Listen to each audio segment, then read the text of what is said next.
Shalom Alaikum Bapak Ibu Saudara-saudari yang dikasihi di dalam Tuhan. Bersyukur kita bisa berjumpa kembali dalam pembelajaran firman Tuhan. Sebelumnya kita berdoa. Bapa di dalam nama Tuhan Yesus, terima kasih untuk waktu ini. Sebentar kami akan belajar firman-Mu. Dan biarlah Roh Kudus yang menolong kami, supaya kami bisa memahami kebenaran firman-Mu ya Bapa. Dalam nama Tuhan Yesus, kami berdoa. Amin.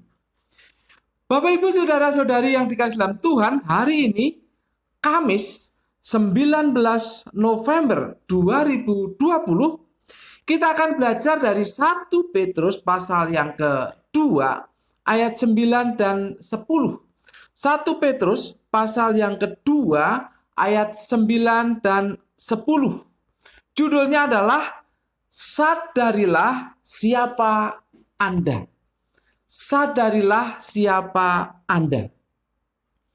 Bapak, Ibu, Saudara-saudari yang dikasihi dalam Tuhan, harus diakui bahwa seringkali orang Kristen tidak bisa menjadi berkat bagi sesama.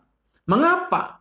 Itu karena tidak menyadari keberadaannya yang sesungguhnya. Oleh sebab itu kali ini kita akan mempelajari siapa kita yang sesungguhnya. Mari baca ayat yang ke-9 dan 10 ini.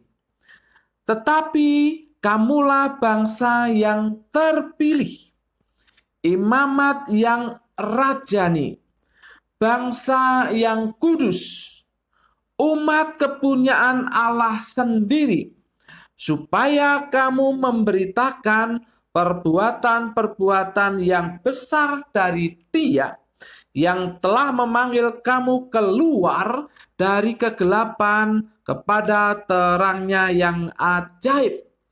Kamu yang dahulu bukan umat Allah, tetapi yang sekarang telah menjadi umat-Nya, yang dahulu tidak dikasihani, tetapi yang sekarang telah beroleh belas kasihan.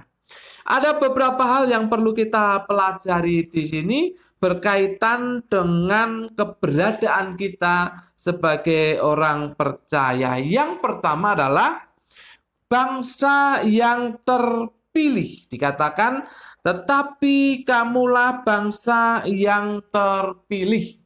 Kata bangsa di dalam bahasa Yunani di sini dipakai kata genos. Ini bisa diartikan generasi atau bisa juga diartikan people, orang-orang, untuk menunjuk pada pribadi.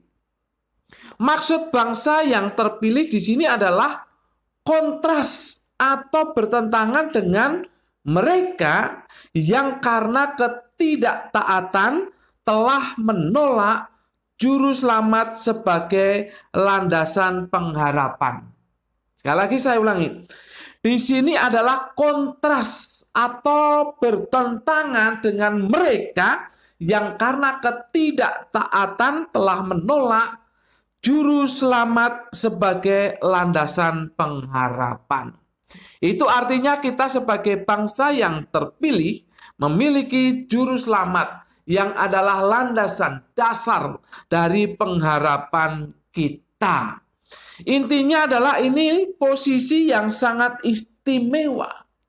Kita masuk dalam kelompok orang-orang pilihan karena kita percaya kepada Yesus Kristus. Yang pertama. Yang kedua, imamat yang rajani. Imamat yang rajani. Itu artinya bahwa kita adalah orang-orang yang mengemban fungsi imam yang melayani raja, atau mengemban fungsi imam yang melakukan kehendak raja. Ini juga merupakan hal yang istimewa, posisi yang sangat istimewa. Betapa mulianya orang percaya karena diangkat sebagai imam yang melayani raja di atas segala raja, atau imam yang melakukan kehendak raja di atas segala raja. Anda dan saya adalah imamat yang rajani. Kemudian yang ketiga, bangsa yang kudus. Bangsa yang kudus. Apa itu kudus? Kudus artinya terpisah. Secara rohani, orang percaya adalah orang-orang yang terpisah dari dosa dan dunia ini, yang dikhususkan bagi Tuhan. Jadi kudus di sini berarti kita terpisah dari dunia atau dari dosa dan dikhususkan bagi Tuhan. Itu yang namanya kudus. Intinya orang percaya itu bukan orang cemar. Bukan orang cemar. Dan kita tahu bahwa Tuhan itu menghendaki umatnya untuk hidup dalam kekudusan. Dan kita orang percaya adalah orang yang dikuduskan, yang terpisah dari dosa dan dunia dan dikhususkan bagi Tuhan.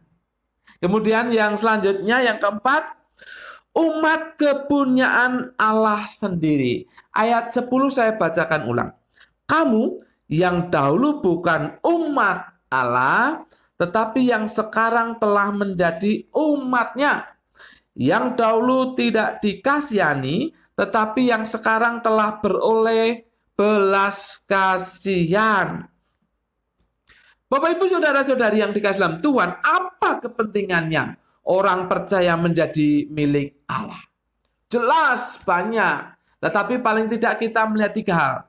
Orang percaya menjadi kepunyaan Allah sendiri, itu artinya akan mendapatkan perlindungan dari Allah. Karena milik Allah. Jadi yang menjadi milik Allah pasti akan dilindungi oleh Allah. Kemudian akan dipelihara. Dipelihara, dijaga, dipelihara. Kemudian diberkati.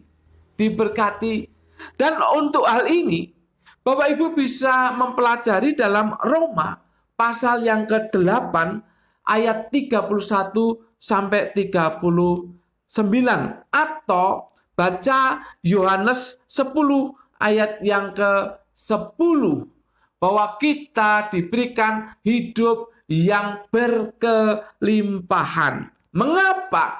Karena kita kepunyaan Allah sendiri. Kita milik Allah. Maka kita diberikan hidup yang berkelimpahan, terutama kelimpahan secara rohani, mendapatkan sukacita, damai sejahtera, ketenangan di dalam hidup ini, dan nanti akan mendapatkan kehidupan yang kekal. Itulah hidup yang berkelimpahan. Mengapa? Karena kita adalah umat kepunyaan Allah sendiri. Kemudian yang kelima, ini berkaitan dengan tanggung jawab. Dikatakan di ayat 9 tadi, supaya kamu memberitakan perbuatan-perbuatan yang besar dari Dia yang telah memanggil kamu keluar dari kegelapan kepada terangnya yang ajaib. Orang percaya harus memberitakan kabar baik. Orang percaya harus menyaksikan yang sudah dia alami, di mana Allah sudah membawa orang percaya, memanggilnya untuk berpindah dari kegelapan kepada terangnya yang ajaib. Dan pengalaman yang indah itu harus disaksikan kepada orang lain. Karena itu merupakan perbuatan yang besar dari Allah. Perhatikan ini, perbuatan yang besar. Bukan ecek-ecek, bukan remeh-temeh. Perbuatan yang besar.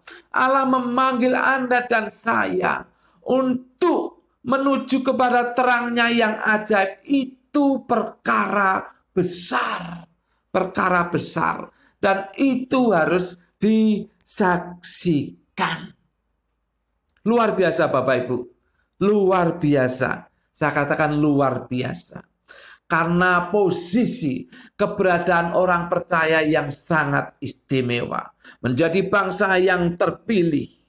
Menjadi imamat yang rajani. Boleh melayani sebagai imam kepada raja di atas segala raja. Dan melakukan kehendak raja di atas segala raja. Dikuduskan, dipisahkan dari dosa dan dunia. Dikhususkan bagi Tuhan dan menjadi kepunyaan Allah sendiri, yang artinya dilindungi, dipelihara, dan diberkati. Itulah sebabnya kita menjadi orang yang bertanggung jawab untuk menyaksikan pengalaman luar biasa, perkara besar yang dari Allah bagi kita itu disaksikan kepada orang lain.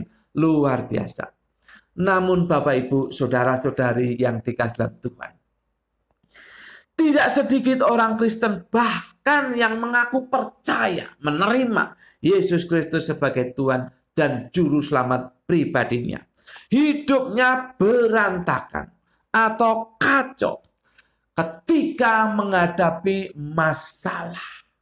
Sangat disayangkan, banyak orang Kristen yang hidupnya berantakan, kacau ketika menghadapi masalah.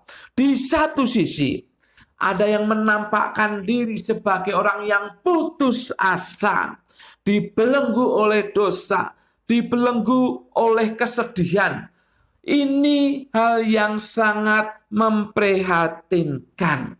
Oleh karena sesungguhnya seharusnya menampakkan diri sebagai pribadi yang istimewa.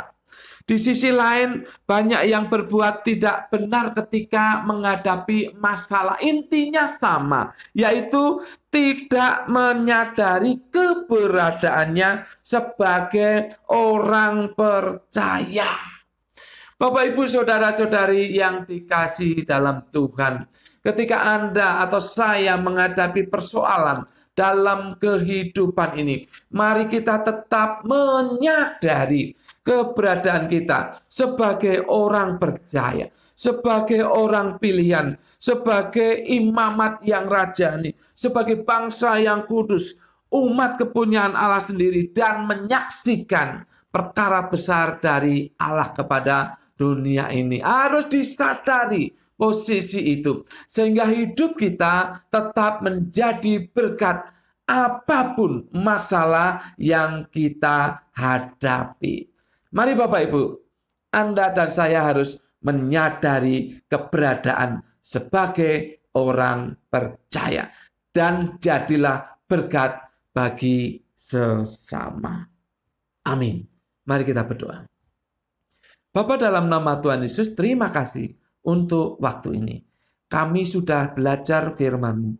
Biarlah Roh Kudus yang menolong kami untuk merenungkan dan menerapkan firman-Mu ini ya Bapa dalam kehidupan kami sehari-hari. Sehingga kami sanggup menyaksikan perkara besar di mana Bapa telah memanggil kami keluar dari kegelapan menuju terang Bapa yang ajaib itu. Artinya kami diselamatkan. Terima kasih atas firman-Mu. Dalam nama Tuhan Yesus, kami berdoa dan mengucap syukur. Semua yang percaya katakan amin. Tuhan memberkati Bapak Ibu, saudara-saudari senantiasa